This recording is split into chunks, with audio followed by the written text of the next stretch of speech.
Ôi má ơi, đang đi mua đồ xấu lại, gặp tiền biến thái này sao không? Này mình lại xui xẻo thêm chân lại. Ôi má ơi, có ai cùng cứu tao? Với sao thằng này chạy đánh ghê, chẳng lẽ nó là một quỷ xấu quá to?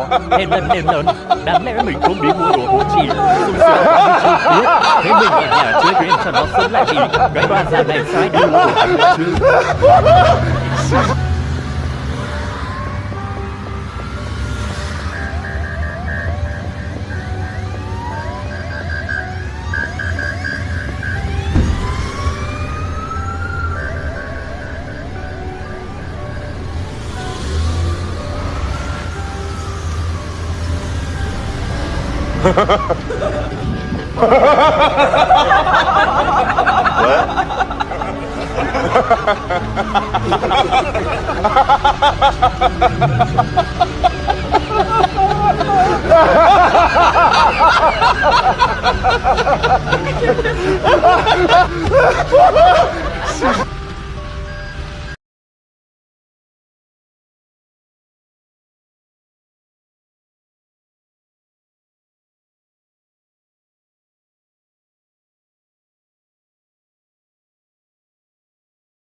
Ôi má ơi, đang đi mua đồ xấu lại, gặp tiền biến thái này sao không?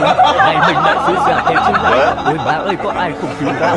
Với sao thằng này chạy đánh ghê, chẳng lẽ nó là một quỷ xấu quá to? Nên lần, đáng lẽ mình không đi mua đồ hỗn chỉ, xui xẻo quá chi tiết. Thế mình ở nhà chơi game cho nó sống lại đi, cái đoàn già này sai đi luôn chứ.